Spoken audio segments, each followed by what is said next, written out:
Assalamualaikum warahmatullahi wabarakatuh.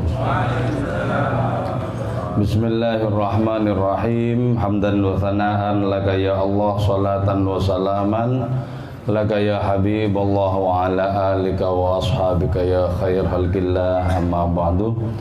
Para hadirin hadirat rahmatullah alaikum ajma'in. Kita diperintahkan oleh Allah Ta'ala untuk beramal. Akan tetapi amal itu ada yang makbul, amal itu ada yang diterima, ada yang ditolak. Tentu saja kita semua berharap bahwa diterima oleh Allah Subhanahu wa Ta'ala. Kalau ternyata amal kita yang kita sangka banyak tapi ditolak, kita akan kecewa.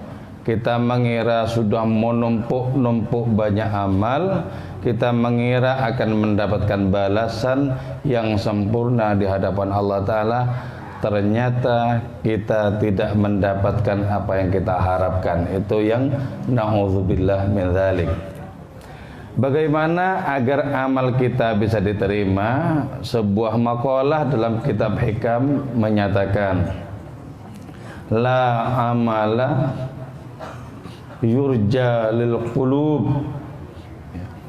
Jadi tidak ada amal yang diharapkan untuk bisa memperbaiki hati, untuk bisa dikabul di hadapan Allah Ta'ala, dibandingkan amal di mana kita itu tidak menyaksikannya. Misalnya ya, kita sudah menggadang-gadang menganggap besar amal kita. Kita sudah menganggap apa yang kita lakukan itu betul-betul bermutu. Nah, itu tandanya bahwa kita lebih fokus kepada amal dibandingkan kepada Allah Subhanahu wa Ta'ala. Padahal mestinya ketika kita beramal, ketika mengerjakan kebaikan, ketika beribadah, ketika sholawatan misalnya, yang lebih ditekankan adalah kesaksian kita, kedekatan kita dengan Allah. Bukan terutama kita lebih fokus menyaksikan dan menganggap besar amal kita. Maka karena itu kita mengerjakan kebaikan-kebaikan, usahakan untuk tidak pernah menghitung-hitung kebaikan itu. Usahakan bahwa amal yang kita kerjakan itu sepele di pandangan mata batin kita, sepele. Nah, dengan demikian maka kita akan beralih kepada fokus menyaksikan Allah, kepada fokus khusyuk kepada hadiratnya. Jadi la amal arja lil qulub min amalin yaghibu anka syuhuduhu. Jadi yang pertama, bagaimana kita tidak membesar-besarkan penilaian terhadap amal diri kita. Yang berhak untuk menilai apakah amal kita penting atau tidak itu Allah. Kalau kita terjerumus membesar-besarkan amalan kita, maka kita akan sombong secara rohani kepada orang lain. Jadi memandang orang itu kesannya lebih rendah. Kau tidak ada apa-apanya ketimbang amalku. Ibadahmu tak seberapa dibandingkan dengan ibadahku. Maka karena itu kalau kita pulang dari sholawatan, misalnya ya, kita menemukan orang-orang nongkrong di pinggir jalan, jangan kita menganggap bahwa mereka lebih rendah ketimbang diri kita. Apakah itu diucapkan maupun tak diucapkan? Jangan. Kenapa? Tidak ada kepastian bahwa amal kita itu bernilai di hadapan Allah Subhanahu wa Ta'ala. Akan tetapi ketika kita beramal, kita merasakan kesyahduan, berdekat-dekatan dengan Allah, maka nikmat kedekatan dengan hadiratnya itu jauh lebih utama dibandingkan dengan menggadang-gadang dan membesar-besarkan amal diri kita. Betapa banyak orang di akhirat itu yang kecele, menganggap dirinya mulia, menganggap amalnya banyak, ternyata tak bernilai di hadapan hadiratnya. Betapa banyak di akhirat orang yang cemas dengan amalnya sendiri, orang yang tak pernah menganggap besar amalnya sendiri, ternyata dimuliakan di hadapan Allah Subhanahu wa taala. Jadi anggap saja diri kita ini sepenuh-penuhnya kelam. Kalaupun ada secercah kebaikan, pandanglah itu mutlak sebagai karunia. Karena sesungguhnya yang memunculkan kebaikan, memberikan energi kepada kita untuk mengerjakan kebaikan-kebaikan murni adalah Allah Subhanahu wa taala. Jadi ibaratnya kita mengerjakan amal yang diperintahkan itu, lupakan saja itu. Karena itu kalau sudah amal kebaikan menjadi kenangan, tanda-tandanya orang ini menurun prestasi ibadahnya. Misalnya begini, dulu aku senang sekali tahajud loh, tiap malam itu nggak pernah absen loh dulu itu. Jadi kebanggaan ke masa silam yang sekarang sudah tidak dikerjakan. Sekarang sudah tidak dikerjakan. Dulu kalau aku berzikir semalaman suntuk loh, sekarang ya enggak sekarang. Jadi kebanggaan seperti itu menunjukkan turunnya prestasi. Sementara orang yang menikmati berhadapan-hadapan dengan Allah Subhanahu wa taala itu menganggap amalnya sama sekali tidak ada. Yang dibidik adalah kemesraan rohani di hadapan hadiratnya. Karena itu yang kedua, wa yuhtaqaru indaka wujuduhu. Adanya amal itu dipandang betul-betul sangat kecil, sangat-sangat sepele, sehingga tidak terbersit untuk mengandalkan amal di hadapan Allah Subhanahu wa taala. Tidak terbersit. Andaikan betul-betul amal yang kita hadapkan kepada Allah Subhanahu wa taala, maka niscaya akan habis ludes amal itu ketika kita berhadapan dengan keadilan Allah. Jadi kalau sampai Allah Ta'ala menerapkan keadilannya kepada kita, walaupun kita merasa sudah banyak menumpuk amal kebaikan, maka akan habis adanya kebaikan yang kita tumpuk-tumpuk itu karena berhadapan dengan keadilan Allah. Misalnya Allah mengadili kita karena kita lalai, Allah mengadili kita karena kita tidak betul-betul khusyuk, habis rasa-rasanya amal yang sudah dikumpul-kumpulkan itu. Apalagi memang amal kita tidak becus. Misalnya apa? Misalnya cuma rangka tanpa ruh. Setiap amal yang di dalamnya tidak ada keikhlasan, itu sama saja dengan orang-orangan di sawah. Rangka tanpa ruh, jasad tanpa roh. Apalagi ketika beramal hati kita masih terpecah kemana-mana, tidak fokus kepada Allah Ta'ala. Seperti itu yang mau diandalkan?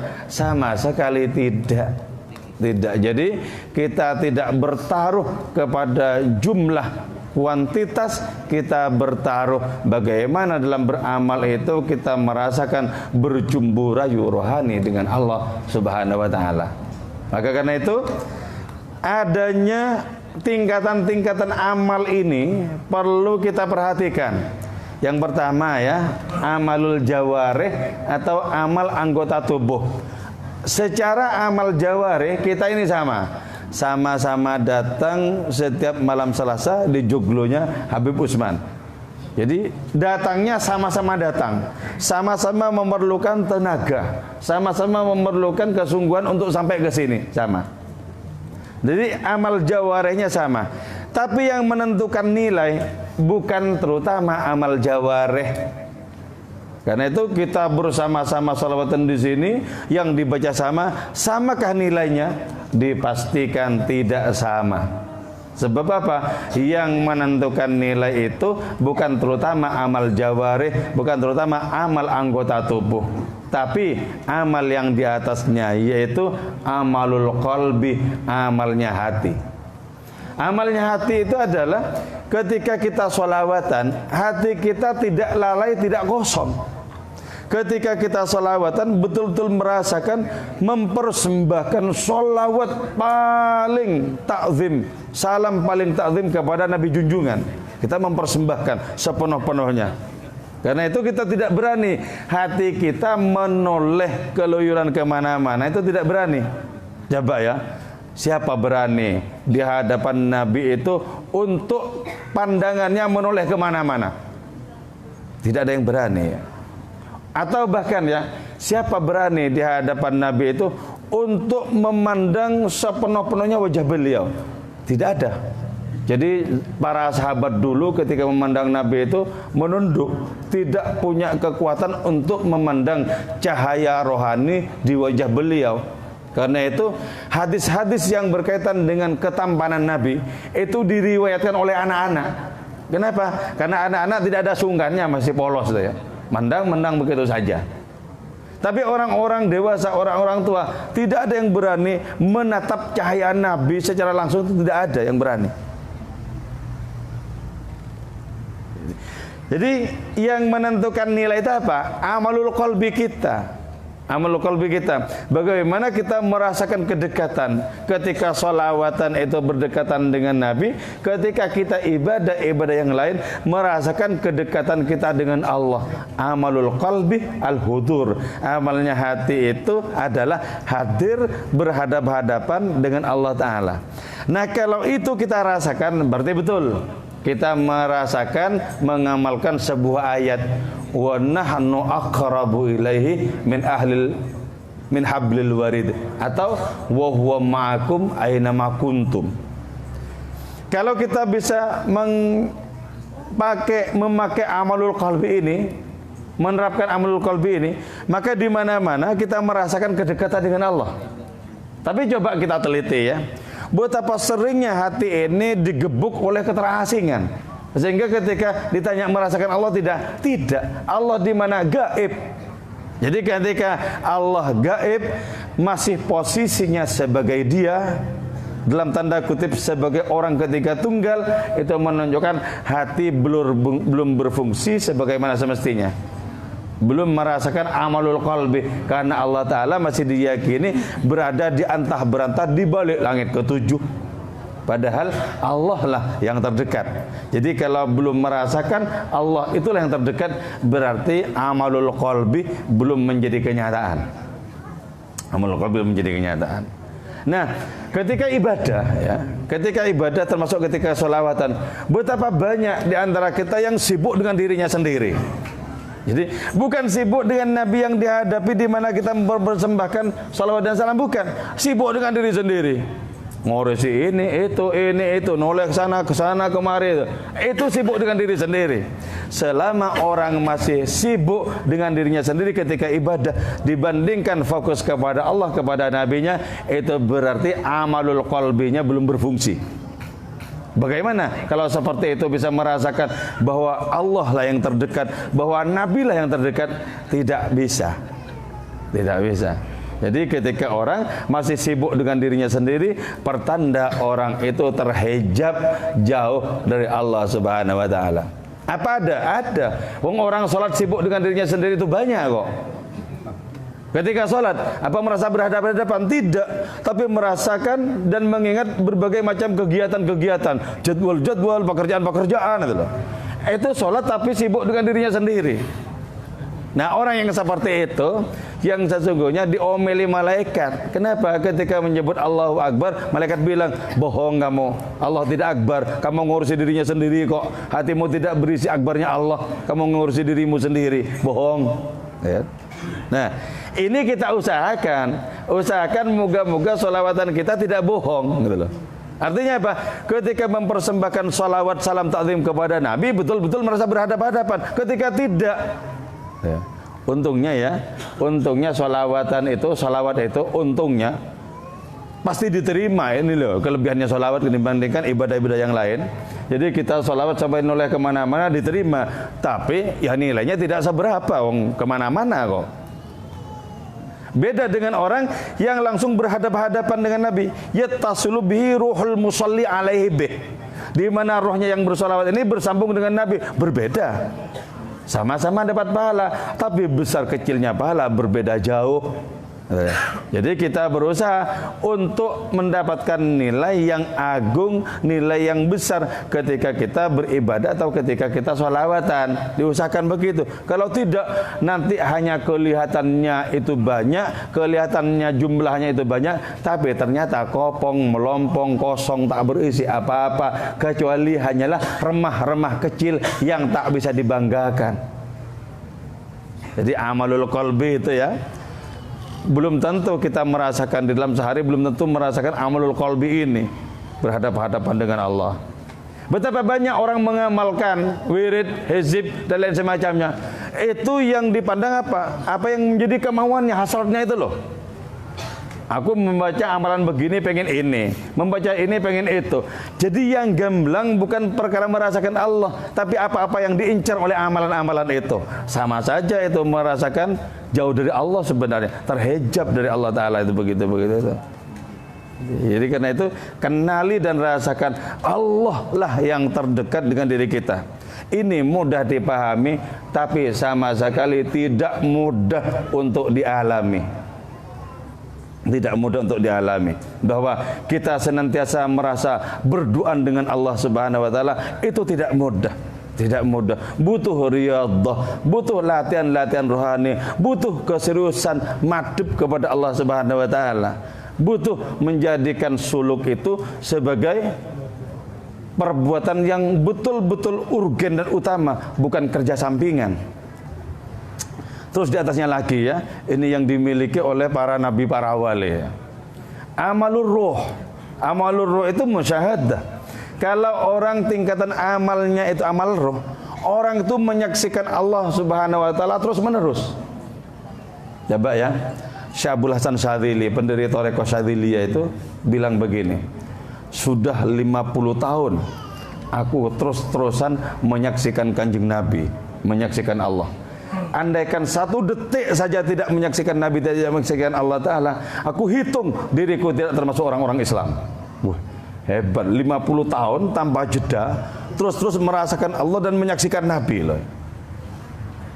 Kita mencoba untuk salawatan melek merem, belum rasanya mimpi Nabi. Belum rasanya mimpi. Nah itu berarti apa? Karunia sangat besar. Karunia sangat besar.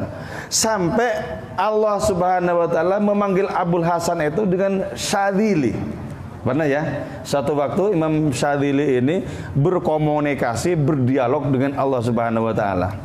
Kata beliau ya, ya Allah, saya tidak lahir di Syadzillah, tidak berasal usul dari Syadzillah. Kenapa jenengan memanggilku Syadzili? Jadi yang memanggil Abul Hasan Syadzili itu Allah yang pertama kali. Syadzili. Ya Allah, saya tidak dari Syadzillah. Kenapa dipanggil Syadzili? Kalau Imam Ghazali dipanggil Al-Ghazali karena memang dari desa Ghazalah. Ya.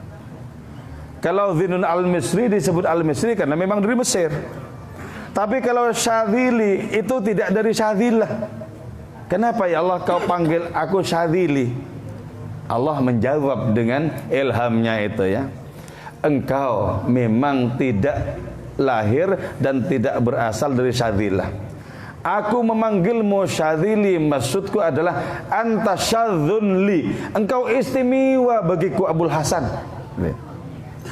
Jadi sampai bisa mendengarkan firman-Nya Allah Subhanahu wa taala yang tanpa huruf, tanpa suara itu keistimewaan. Kenapa? Karena amal beliau itu sampai di amalusir. Amalusir itu musyahadah, menyaksikan Allah. Dari amalusir ini, dari amalur roh ini, kemudian beliau menyaksikan Allah. Dari amal roh ini naik ke amalusir, yaitu mukalamah, berkomunikasi, berbincang-bincang dengan Allah Subhanahu wa taala. Apa kita tidak ngiler untuk sampai kepada makom-makom yang diberikan oleh Allah Ta'ala kepada para kekasihnya itu? Nah mestinya kita punya greget ke sana. Katakan, tujuan apapun dalam amal yang selain Allah Ta'ala sama sekali tidak penting. Boleh jadi itu cuma kuantitas, hitungan-hitungan belaka, dan tak ada kualitasnya. Jadi kita bertambah umur semakin mengincar kualitas pastinya. Jadi bagaimana kita merasakan Allah lah yang terdekat, bagaimana kita menyaksikan Allah. Syukur-syukur kita punya berbagai macam problem, kita langsung komunikasi dengan Allah. Apa-apa ditanyakan kepada Allah Ta'ala. Karena itu dibiasakan di rumah misalnya hanya sekedar kehilangan korek, tanya Gusti Allah, ya Allah di mana ya? Nanti kalau ternyata ketemu, alhamdulillah. Kalau engkau tidak menunjukkan sampai kiamat, tidak akan kutemukan korek ini. Jadi jangan dikira tidak ada peran Allah Ta'ala di situ. Sangat jelas peran Allah itu di situ. Jadi betapa dengan demikian nilai-nilai kuantitas itu harus kita tingkatkan menjadi kualitas. Dari amal jawareh yang cuma merupakan gerakan anggota tubuh dan bacaan lisan, kita berikhtiar untuk sampai kepada amal hati, di mana kita merasakan kedekatan, kenikmatan, berdekat-dekatan dengan Allah Subhanahu wa taala. Oke. Moga-moga dimudahkan kita untuk naik secara rohani, secara spiritual dengan kemurahan Allah, dengan syafaat Kanjeng Nabi Muhammad sallallahu alaihi wasallam. Wal afu minkum. Assalamualaikum warahmatullahi wabarakatuh.